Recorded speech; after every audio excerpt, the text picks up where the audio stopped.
દરેક સરકારી કર્મચારીને નવું પ્રમોશન લેવા માટે અથવા ઉચ્ચતર પગાર ધોરણ મેળવવા માટે સીસીસી કે સીસીસી પ્લસ પરીક્ષા પાસ કરવી ફરજિયાત છે.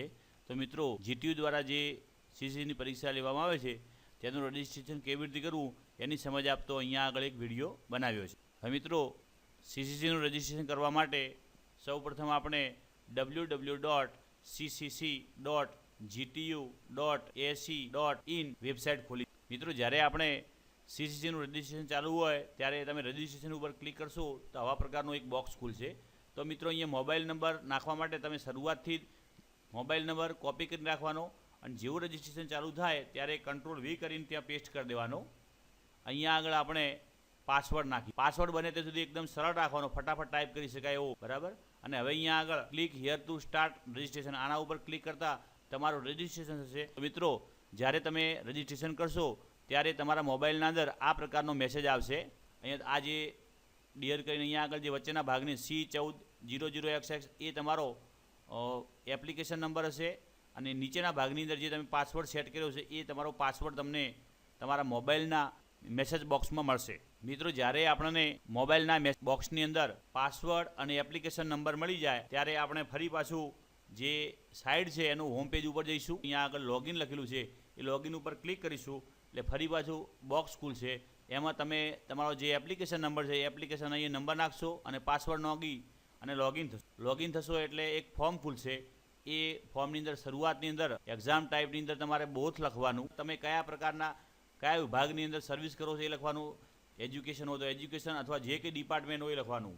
ત્યાર પછી અહીંયા આગળ name of the department, educational department લખવાનું, તમારી શાળાનું નામ લખવાનું, તમારી જે શાળા અથવા જે કચેરી હોય એનો એડ્રેસ લખવાનું, બધી વિગતો ભરવાની.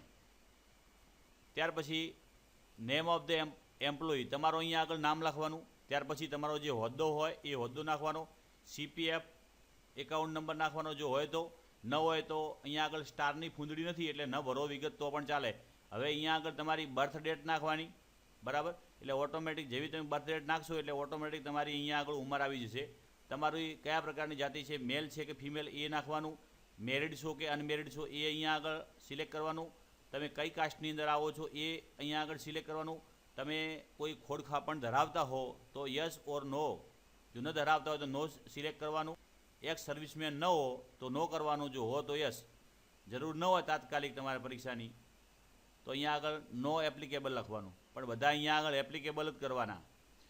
અહીંયા આગળ મિત્રો તમે જે સર્વિસ ખાતાની અંદર દાખલ થયા હોય એ તારીખ લખવાની, તમે ડિપાર્ટમેન્ટના અંદર ક્યારે દાખલ થયા એ લખવાની, તમે ક્યારે રિટાયર્ડ થવાના એ વિગત અહીંયા આગળ ભરવાની છે.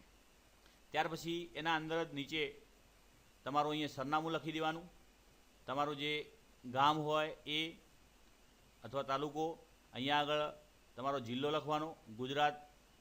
મિત્રો આ ચલણ આવે ત્યારે જ આ વિગત ભરવાની, અત્યારે ભરવા નથી. બ્રાન્ચ અને ચલણનું નામ પછી લખવાનું, બરાબર. ચલણ કઈ તારીખે મૂક્યો એ ત્યાર પછી નાખવાનું. મિત્રો આ એક્ઝામની શાના માટે જરૂર છે તો હાયર ગ્રેડ માટે, તો એ વિગત લખવાની કોમેન્ટની અંદર.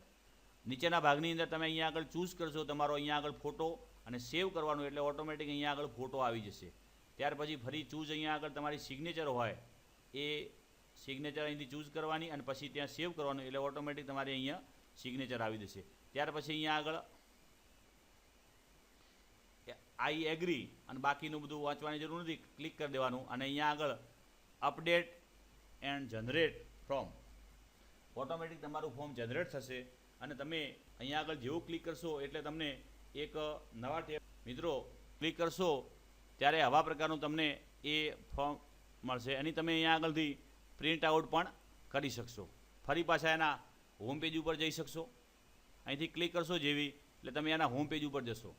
હોમ પેજ ઉપર ગયા પછી આનો આપણે પેમેન્ટ કેવી રીતે કરવું, પૈસા કેવી રીતે ભરવા, રજિસ્ટ્રેશનની ફી કેવી રીતે ભરવી, 4 નંબરની સૂચનામાં click to make online payment એના ઉપર ક્લિક કરવાનું. એટલે સ્ટેટ બેંક ઇન્સ્ટ્રક્શનની અંદર અહીંયા આગળ સિલેક્ટ કરવાનું, તમારે ગુજરાત સિલેક્ટ કરવાનું, બરાબર. ડિપાર્ટમેન્ટ હોય એની વિશેની વાર અહીંયા આગળ ક્લિક કરવાનું. દાખલા કે મારે લાગુ પડે છે એજ્યુકેશનલ ઇન્સ્ટિટ્યૂટ. હવે ગો ટુ ઉપર ક્લિક કરીશું. અહીંથી ફરી પાછું સિલેક્ટ કરશું તો જીટીયુને આપણે અહીંયા આગળથી સિલેક્ટ કરીશું ગુજરાત ટેકનિકલ યુનિવર્સિટી.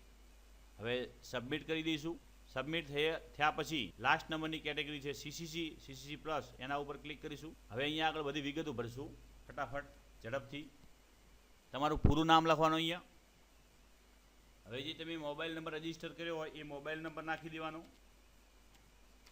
તમારી જન્મ તારીખ અહીંથી સિલેક્ટ કરવાની. પહેલાં વર્ષ સિલેક્ટ કરવાનું, મહિનો. હવે અહીંયા આગળ ફી પેડ ફોર, અહીંયા આગળ 200, જો પહેલી વાર તમે પરીક્ષા આપી રહ્યા હો તો 200 both theory and practical select કરવાનું. જો તમારે થિયરીની આપવાની હોય તો અહીંયા સિલેક્ટ કરવાનું, એકલો પ્રેક્ટિકલ બાકી હોય તો અહીં સિલેક્ટ કરવાનું. એટલે અહીંયા આગળ આ સિલેક્ટ કરીશું.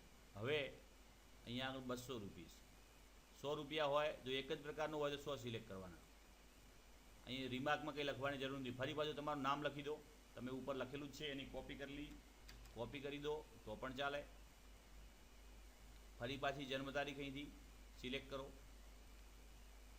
અને ડેટ, મોબાઈલ નંબર,